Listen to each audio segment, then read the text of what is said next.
Hey everyone, Cassandra Brooks here, and this episode is going to be all about how to walk in high heels. So whether you've never slipped on a pair of heels before because you've always been kind of nervous, or maybe you like walking in heels but you just need a little extra boost of confidence, this is going to be the perfect video for all of you guys. Some high heels can be tricky, and certain environments like grass or cobblestone can make walking in heels nearly impossible. Well, I'm going to share with you all the tips and tricks that I've learned along the way and picked up during my time in the fashion industry. Now, one of the first things that everyone's probably going to tell you when you're trying to learn how to walk in heels is to start small and to work your way up. This means start with the smallest heel that you can find possible and then work your way on up to those big, huge stilettos. I do agree with this, but I also believe that it's really important to find a heel that's stable. That's why I think it's a little bit easier to learn how to walk in heels in a chunkier, maybe a little bit taller, but definitely thicker heel, opposed to walking in a shorter heel that's very narrow, because the wider the heel width is, the more stability you're going to have because there's more surface area hitting the ground. Another thing to think about that will give you more stability is an ankle strap. Not only are ankle straps fashionable, but they're also functional as well. Another great option for beginners is wedges. Wedges have more surface area that hit the ground, which makes them more stable and also a lot more comfortable. Now, once you find your beginner heel, whether it be a kitten heel, a wedge, or a chunky heel, you're going to want to practice, practice, practice. I'm sure you've heard it before, practice makes perfect, and learning how to walk in heels is no exception. You're going to want to start out by putting one foot in front of the other. You're going to want to put one foot in front of the other in the heel-to-toe method. This means that the heel of your shoe is going to hit the floor first, followed by shifting your weight onto the toe of the shoe, and that's going to go like this, heel-toe, heel-toe. If you try to do this in reverse, toe-heel, first of all, this is going to feel really awkward, and it's going to look just as weird, so you want to stay away from doing that. You also want to stay away from being horse-footed.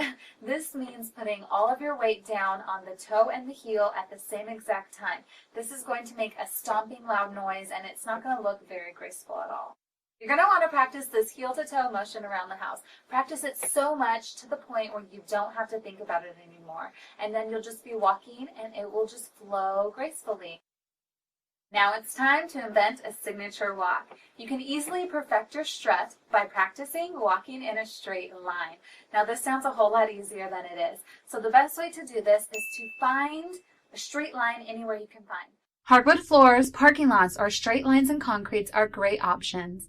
You want to start at one end of the line and practice by looking at your feet and placing one foot in front of the other in the heel-to-toe motion.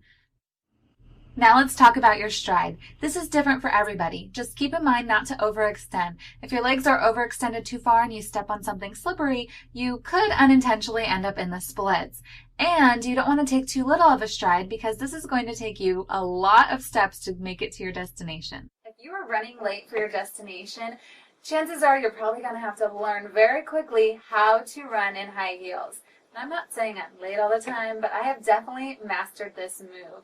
When you want to master the art of running in high heels, you are going to be aware of your surroundings. You want to make sure that you look at the ground because you're going to be moving fairly quickly. So you want to make sure that you scout ahead. Make sure that you're not going to be running into any potholes or different pavement. If you're going from concrete to grass, that could really mess up your whole entire day. So you want to be aware of your surroundings.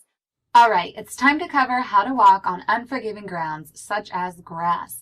If you're walking across grass, be sure to not do the heel-to-toe method. Instead, you're going to want to try to tippy-toe across the grass. Otherwise, your heel will be digging into the grass, you could fall over, and you could be damaging your high heels. If you're walking across uneven pavement, such as cobblestone, you want to make sure that you proceed with caution and glance down frequently. That way you can plan out your steps. Also, if you have a friend with you, you can lean on them for stability. Now it's time to talk about walking up and down stairs. Don't be scared, this is actually a whole lot easier than it sounds. And there's usually a handrail to help you out. always use that handrail. Even after you've mastered the art of walking in heels, I recommend using the handrail because slips happen to the best of us. When you're walking up the stairs, you actually want to put most of your weight on the front of your foot. If you were doing the heel to toe motion going up the stairs, it would actually be very easily to lose your footing, and that heel could be hanging off the stairs and you could fall completely backwards, so you don't want to do that. As well, when you were coming down the stairs, you kind of want to put all of your pressure down at the same time. If you're going heel to toe, that's okay too, but it's a little bit more safe if you put, like, you just plant your foot, you do that horse foot down those stairs, and it will get you down safely. Let's talk about high heel etiquette. We've all seen this before. It's late at night and a girl is walking on the dirty concrete barefoot.